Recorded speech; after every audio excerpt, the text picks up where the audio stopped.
talking about jam, those things, so I'm gonna ask about another mechanics from the games that most people didn't talk that much. The first one that I want to know is about the tech roll from the game. How it's gonna work?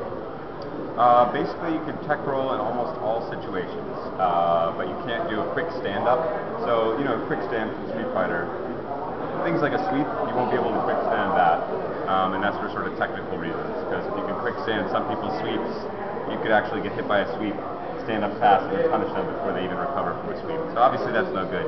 Otherwise, you can tech roll forward in almost all situations. It's totally invulnerable, totally unthrowable.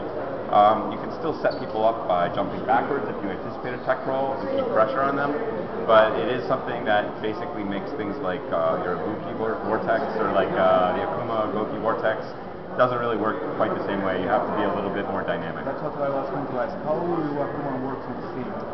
Akuma is still very, very strong, I think, in this game, including a much improved Raging Demon, but it doesn't work the same way. So it's if you play what I call like autopilot Akuma, you'll struggle.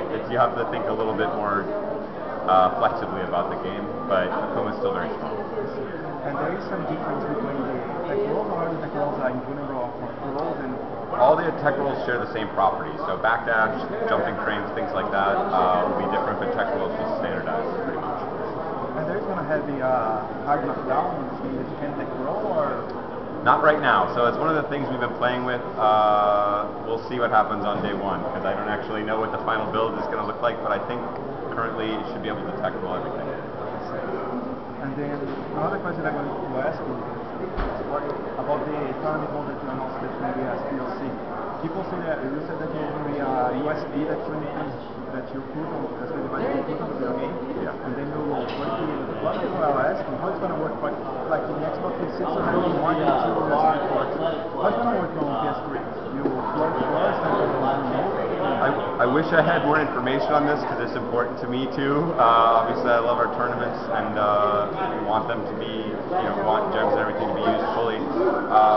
But they haven't got the final prototype done yet, so I can't answer the details as far as what they talked about is a way to put it in, load the information, and then actually pull it out, or maybe even a pass-through where you can connect a stick or a controller through a USB port. The information will go in as well as the inputs, but I haven't seen the final version yet, so I wish I had more information. And do you know if you can put more than one setup of gems, or one pair of one setup? So for each character, you'd be able to load 5 different gem setups, I believe is the total number. So, but that's for your Ryu, Kazuya, Chun-Li, all of them have 5 different setups. And when you load your gem information, it should be all 5 of those setups for all characters in the game. So you shouldn't need to worry about it. Hopefully you don't have more than 5 different gem loadouts per character.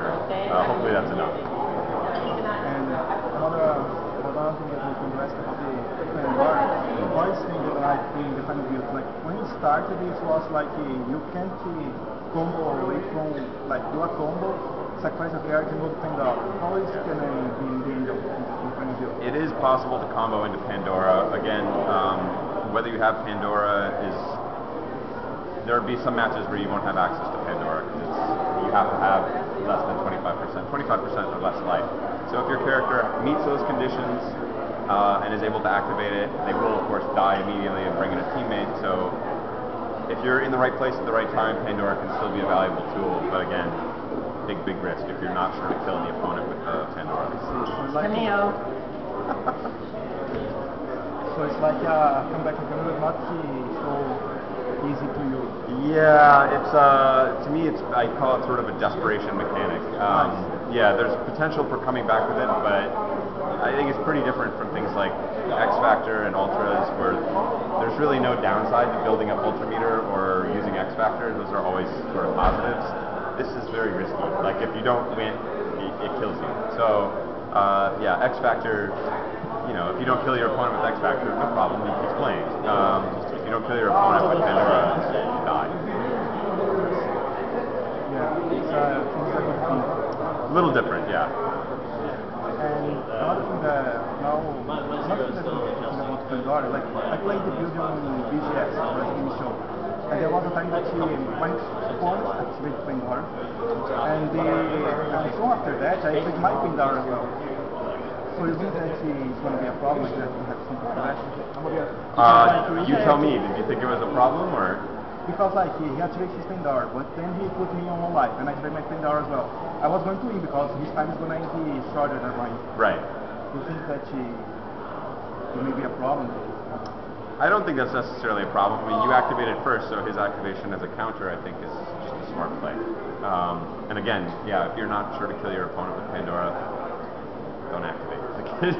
we saw a little bit of that in the Cross Assault finals. Some late-minute desperation activations didn't really help. So you should only activate if you are certain that you are going to kill them. I mean, you can gamble with it, you can try, but you don't get a lot of time. So you get maybe one chance at a mix-up or something, but again, you can't call in a partner if you killed your partner to activate it. So you're not usually very tricky in Pandora mode. You can only do a few very basic things. So in my experience, you should kill with it, or it doesn't usually work out.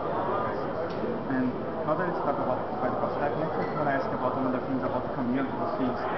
I'm going to focus more on the Brazilian community. There was, like, we had a tournament out there. There was a tournament that we picked up to the beginning of the month, beginning of the year, we brought CS Master to Canada. We saw it, yeah. And it was a big event in those things. But we had a little problem in Brazil that most people still think that the video games are kind of the service things. But this year, the government of Brazil approved a law that is gonna, like, for this year, video game was considered for taxes, was considered like a global game. Right. So they will tax, I think, 6% in everything that you do with video games out there. Now it's taxed like culture, so we don't have some more tax and those things. And with that, they try to make something better for people who want to work with video games, Brazil, and those things. I think it's something like that has any interest in being in Brazil. For sure. Brazil, we know, is obviously there's a lot of huge Capcom fans in Brazil. The economy there is doing very well. We think it's going to be a big market for video games in the future. So you saw Ono-san come down earlier this year for the Brazil Game Show. Other staff members from Capcom have been going down there, checking out the market and meeting people. I hope to go down there later this year myself. There's so many great fans down there that I'd like to meet. So I think you can expect Capcom to be more active in Brazil, for sure. We're probably going to have another big tournament out there in the middle of the year. If we have, are you coming?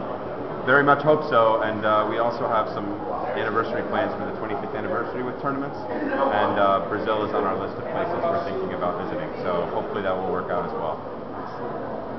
So, can you tell more about the 25th anniversary? About which? About the 25th anniversary.